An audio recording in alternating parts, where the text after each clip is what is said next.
Back at Las Vegas Motor Speedway, working the second caution flag of the day. Just came out a moment ago. The car number 35 began to slow down. Lyndon Amick, but just a great run early on after qualifying third in the Scana Chevrolet, apparently having an engine problem, and they began to shuffle in behind him.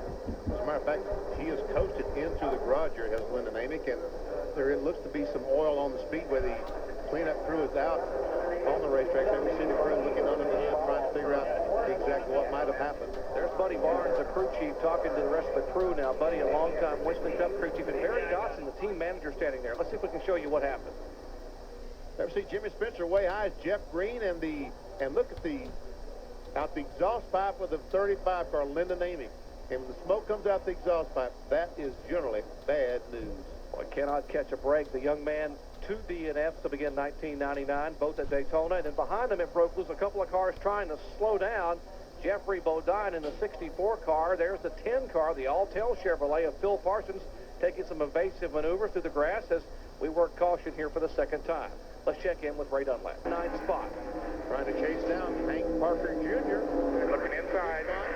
Mark Martin trying to come back on the check as they come by this packed front stretch grandstand. Oh, we got one car smacking the wall. The 28 car in the wall up in turn 4. And he hits it a ton as the cars are down across the racetrack. That is Andy Kirby, the 37-year-old late model stock car driver from Nashville, Tennessee. After that great qualifying run, qualifying 5th, he brings out the 3rd caution flag today with pretty heavy damage on the back of the Williams Travel Center Chevrolet. I would say it's pretty heavy damage. He wrapped the back of the car around the left rear tire. Does way for Kirby. 3-time Winston Racing Series track champion at Nashville Speedway, USA. There we see him going in the corner, and he gets in just a little bit too high on the outside of Terry Labonte. When he gets in too high, has to bring the car back down. When he turns the steering wheel left, the back end just keeps going around.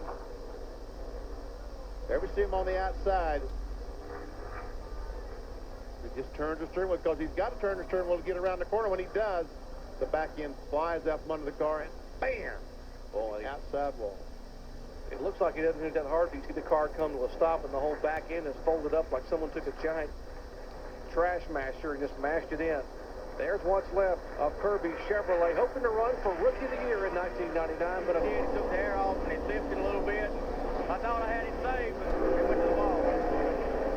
All right, on the restart, the 21 car, the Band-Aid, the Chevrolet of Michael Waltrip has hit the wall coming out of turn 4.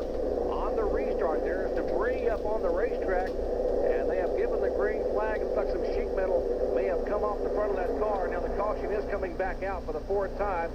And on the restart, they were all clustered up in it coming on the 4. Next thing I know, Michael Waltrip is coming off the concrete. With some heavy damage to the back of Michael Waltrip's car. I don't know if that happened after he hit the wall or that's what caused him to hit the wall.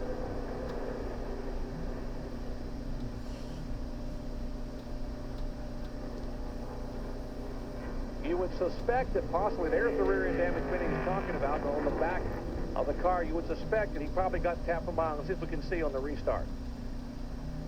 Yeah, all of a sudden, and whoever hit that has got some serious damage to the front of his car as well.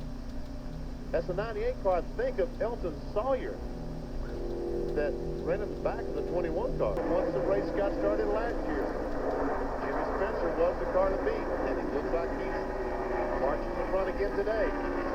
Jason Keller also in there making a move on the inside. In the 57 car, the IGA machine. Good run for Jason Keller. And Todd Bodine, some heavy smoke out the right side of that car. It looks like he might have banged the wall and knocked some sheet metal on the tires. The Team 34 C.C. Welliver entry for Todd Bodine. Didn't run here last year, ran here 2 years ago. He's got a top 5 finish in 3rd spot. Jimmy Spencer. 1.6. And the interval now, 1.6 seconds. You heard his spotter telling Joe it was 2.4 seconds about 5 laps ago. Of course, the traffic is really talking about for Mark Martin, slowing him up. Well, that's what the crew chief was telling the spotter.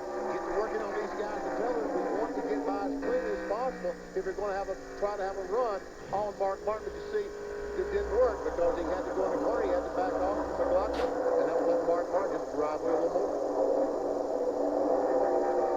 As you watch this move here, you're asking maybe about where was our Busch Series points leader who started 41st today.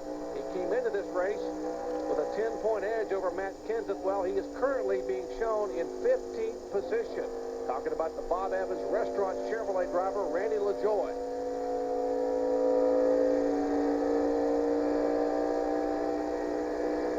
And the big concern, what really cost him was a stop-and-go penalty on pit road for speeding while exiting during his last stop. Really got him. Otherwise, he would be in the top 4 or 5, because he really came to the back of the pack like a rocket. He had a problem with the carburetor in qualifying. That's why they had to take that past champions provisional, or points provisional. And of course, Matt Kenseth, the other guy was up there in the points, came into this race just 10 points out of the lead, now being shown back in 30th spot, 2 laps back. And one thing that hurt Kenseth, another miscue in the pits. They left a tire, a lug nut loose or a lug nut off on a pit stop. He had to come back in, make an unscheduled stop. Right now, he will finish 15 positions behind LaJoie, so that will increase the interval there. But I showed you a moment ago, it looks very good that as the white flag waves for Mark Martin, that we'll have 2 Roush-owned cars in the top 3 in the Busch Series point standings. Final lap for the Winn-Dixie Ford of Mark Martin here at Las Vegas. He won a year ago in Winston Cup competition. Has dominated today. Getting ready to run on Sunday's Las Vegas 400, but the Sam's Town 300 will go to Mark Martin as he comes down here at Nemechek in 2nd spot. He flashes by Jeff Burton, his 3rd, and Jeff Gordon will finish 4th with Jimmy Spencer in 5th spot.